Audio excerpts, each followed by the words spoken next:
Je n'aurais jamais cru qu'une simple clairière oubliée au fin fond d'une vallée puisse me révéler le secret le plus puissant sur la manière de changer le cours des choses, non pas en forçant, mais en invitant. Ce jour-là, tout a basculé, et la leçon que j'ai tirée a transformé ma compréhension de l'influence, de l'engagement, et de ce que j'appelle aujourd'hui le funnel simplifié. Restez avec moi, car cette histoire, inspirée de faits réels, va vous montrer comment n'importe qui peut obtenir des résultats extraordinaires en comprenant une approche fondamentale, étape par étape.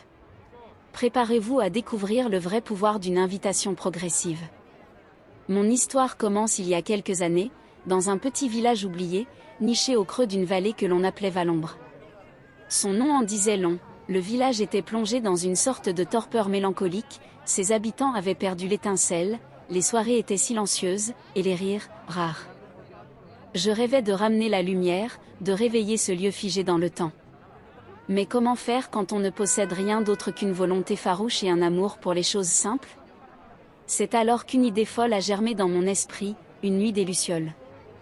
Une symphonie de lumière naturelle, orchestrée par des milliers de ces minuscules êtres scintillants, qui éclaireraient le village et réchaufferaient les cœurs. L'image était si vive dans mon esprit, le spectacle éblouissant, les visages émerveillés des villageois, les murmures d'admiration. Le problème? Je n'avais aucune idée de comment attirer, rassembler et retenir assez de lucioles pour créer un tel événement, ni comment faire venir les villageois endormis pour le voir. C'était une vision impensable, mais je n'allais pas abandonner. La vision est une chose, la réalité en est une autre, bien plus complexe et impitoyable. Mes premières tentatives furent, disons, désastreuses. Armé d'un simple filet de pêche et d'une détermination naïve, je me lançais à la chasse aux lucioles dès la tombée de la nuit. Je courais dans la clairière, agitant mon filet dans l'espoir de capturer ces étoiles fugaces. Résultat? Quelques spécimens égarés, paniqués, qui s'échappaient dès que j'ouvrais le bocal. J'étais frustré, épuisé, et mes filets restaient désespérément vides. Quant aux villageois, j'avais placardé quelques annonces rudimentaires sur le panneau d'affichage, parlant d'une nuit des lucioles magiques. Personne ne me prêtait attention. Leurs regards étaient vides, leurs réponses évasives. Le silence des premières tentatives était assourdissant, un véritable échec retentissant. J'étais en train de réaliser que forcer les choses, que ce soit pour des insectes ou des humains, était une stratégie vouée à l'échec. C'était une leçon cuisante, et c'est là que j'ai compris qu'il fallait changer d'approche, radicalement. La clé n'était pas la force, mais la compréhension, l'invitation. Alors, j'ai arrêté de courir. J'ai remisé mon filet et j'ai commencé à observer.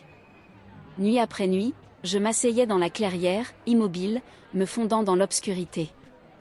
J'étudiais le comportement des lucioles, leur cycle de clignotement, les plantes qu'elles préféraient, les zones humides où elles s'épanouissaient.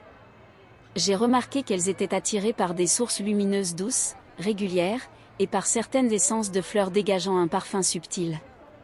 J'ai appris qu'elles ne se laissaient pas capturer mais inviter. L'éveil de la clairière a commencé quand j'ai utilisé cette nouvelle connaissance.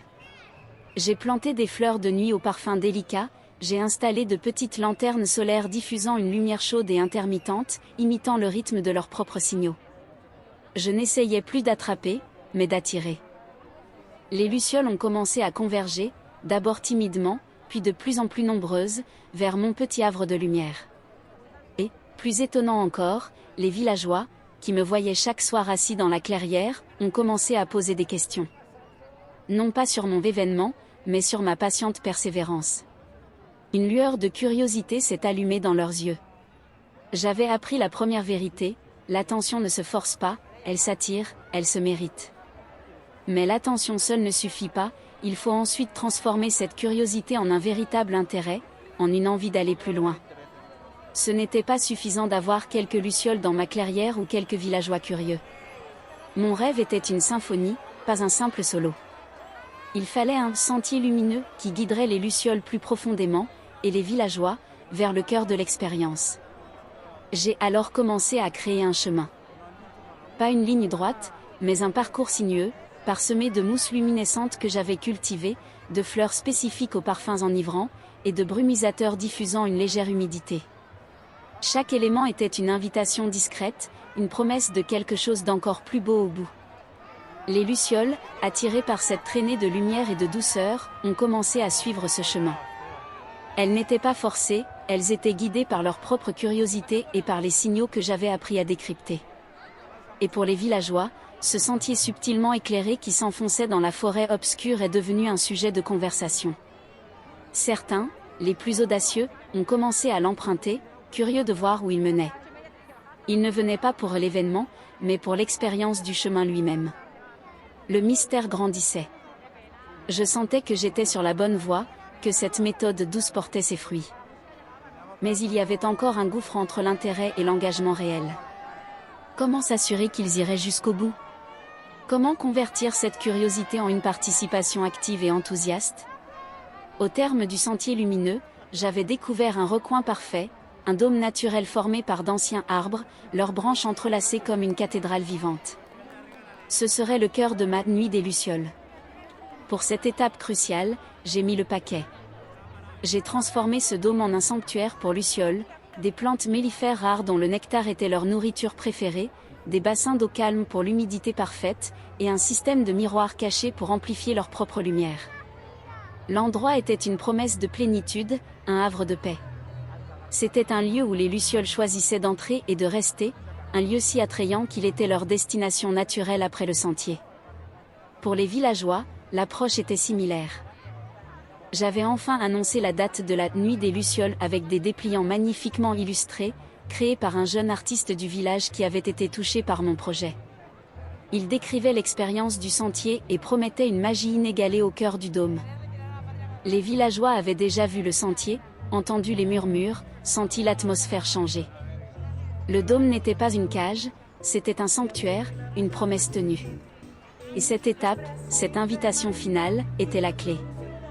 Les villageois avaient été progressivement préparés, leur curiosité avait été attisée, leur intérêt nourri, et l'invitation finale était simplement l'aboutissement logique d'un voyage qu'ils avaient déjà commencé.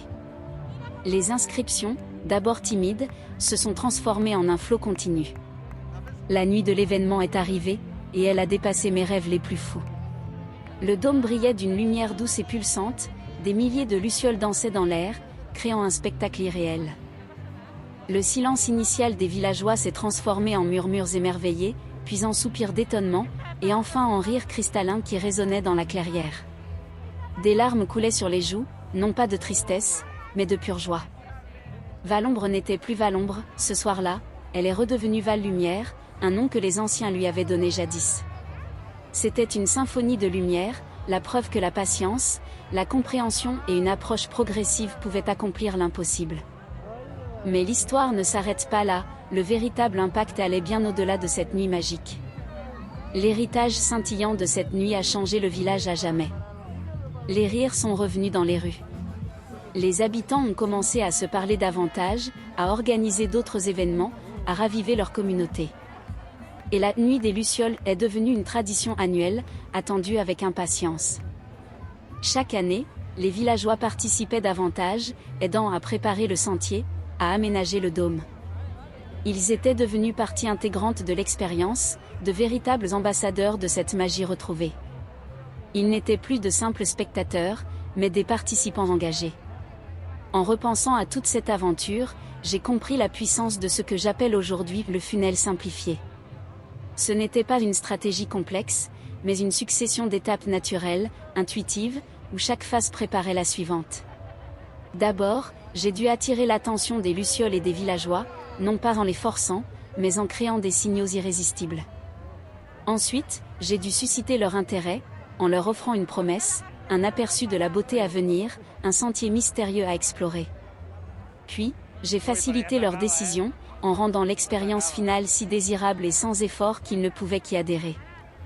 Et enfin, en leur offrant une expérience inoubliable, je les ai transformés en fidèles participants, en messagers de cette magie.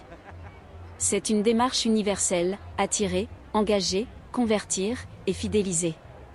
C'est le chemin de l'invitation, pas de la coercition. Ce que j'ai appris dans cette clairière oubliée, c'est que la complexité est souvent l'ennemi de l'efficacité. Le funnel de vente simplifié n'est rien d'autre qu'une feuille de route pour guider les gens, ou les lucioles, à travers un voyage. Un voyage qui commence par une simple lumière dans l'obscurité et se termine par un spectacle grandiose.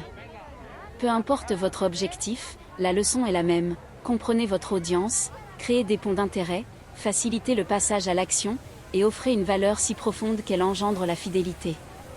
C'est la puissance de l'invitation progressive, une force silencieuse, mais irrésistible, que chacun peut apprendre à maîtriser pour transformer ses propres valombres en val-lumière. C'est le secret que la nature m'a murmuré, et que je partage avec vous aujourd'hui. N'oubliez jamais qu'il ne s'agit pas de vendre, mais de guider vers une expérience. Alors, quelle sera votre prochaine invitation? Et comment allez-vous simplifier votre propre chemin vers le succès? Abonnez. N'oublie pas de t'abonner.